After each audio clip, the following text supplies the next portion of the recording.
Baik, Baik, Bapak-bapak, cukup. ini adalah segmen tanya jawab. Jawaban akan ditanggapi oleh calon wakil presiden penanya dan selanjutnya akan direspon kembali oleh calon wakil presiden yang menjawab. Ya, dan pada segmen ini kesempatan pertama akan kami berikan kepada calon wakil presiden nomor urut 1 Bapak Muhaimin Iskandar untuk bertanya kepada calon wakil presiden nomor urut 2 Bapak Gibran Rakabuming Raka. Bapak Muhaimin, waktunya 1 menit dimulai saat Bapak berbicara. Silakan. Terima kasih.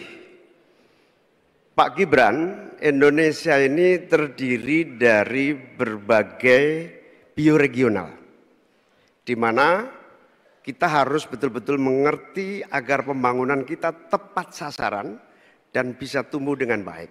Pertanyaannya, bagaimana strategi Anda melaksanakan pembangunan berbasis bioregional itu agar keadilan iklim terjaga, keadilan sosial terwujud, keadilan ekologi terlaksana dengan baik, keadilan antar generasi juga terwujud, sekaligus keadilan sosial.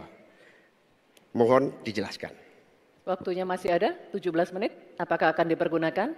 17 detik. 17 detik maksud kami? Cukup. Cukup Pak Muhaimin, baik. Kini kami persilakan calon wakil presiden nomor urut 2 Bapak Gibran Rakabuming Raka untuk menjawab. Waktunya 2 menit dimulai saat Bapak berbicara. Silakan. Gus Muhaimin ini lucu ya. Menanyakan masalah lingkungan hidup tapi itu kok pakai botol-botol plastik itu. Padahal saya Pak Ganjar, Prof Mahfud pakai botol kaca. Itu gimana itu komitmennya? Botol plastik semua itu.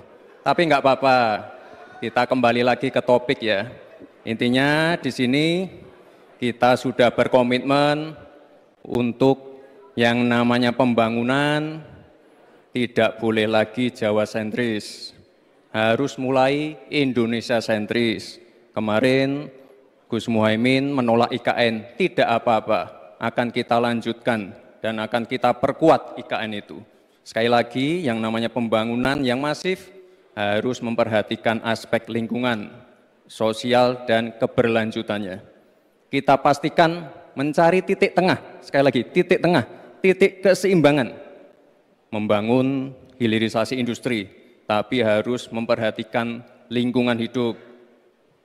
Menggenjot produktivitas para petani, sektor maritim, tapi juga harus menjaga keseimbangan alam. Pastikan sekali lagi AMDAL, analisa lingkungan, sustainability report bisa tersajikan dengan baik dan pastikan menggandeng pengusaha-pengusaha lokal, UMKM lokal. Jadi tidak besar sendiri tapi ikut membesarkan yang lain. Intinya adalah anggaran ini dipakai untuk kesejahteraan rakyat.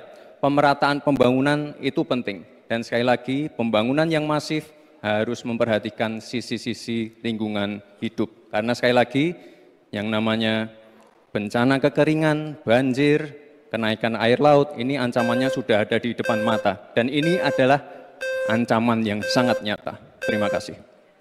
Baik. Ini kami persilakan.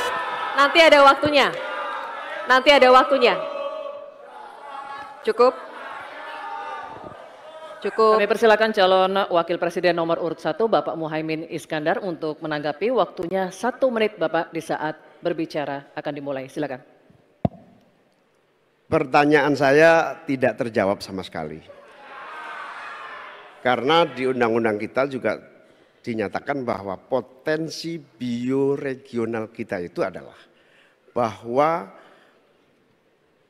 wilayah nasional kita itu bukan terbagi bukan saja sekedar karena politik dan administrasi, tetapi ekosistem lingkungannya ada, sekaligus juga komunitas masyarakat yang tumbuh juga menjadi pertimbangan.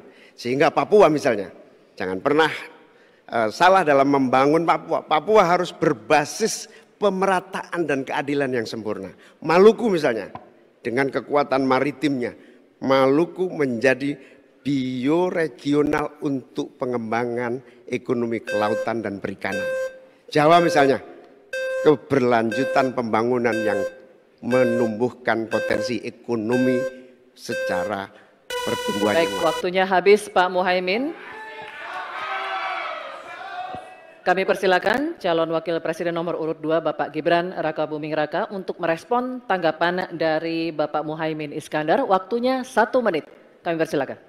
Nuh, katanya tidak menjawab pertanyaan, tapi Gus Muhaimin malah ngomongin pemerataan pembangunan. Itu kan tadi yang saya omongin, Gus. Pemerataan pembangunan yang tidak lagi Jawa sentris, harus Indonesia sentris. Pembangunan IKN sebagai simbol transformasi pembangunan Indonesia, Papua, dan lain-lain. Itu kan tadi udah saya jawab. Intinya sekali lagi, pembangunan tidak boleh lagi Jawa sentris, harus lebih memperhatikan masyarakat terutama yang ada di luar Jawa, biar bisa merasakan akses konektivitas yang lebih baik lagi, menurunkan inflasi, menurunkan Gini rasio, meningkatkan peluang kerja, menumbuhkan titik pertumbuhan ekonomi baru. Itu tadi kan udah saya jawab, Gus. Mungkin Gus Muhaimin juga tidak paham dengan pertanyaan yang diberikan ke saya. Mungkin itu kan dapat contekan itu dari Pak Tom Lembong mungkin ya. Terima kasih. Masih ada waktu, Pak Gibran, cukup? Tenang. Tenang. Cukup. Bisa kami minta kerjasamanya? Baik, baru saja kita simak bersama calon wakil presiden nomor urut 1 dan 2 saling bertanya jawab.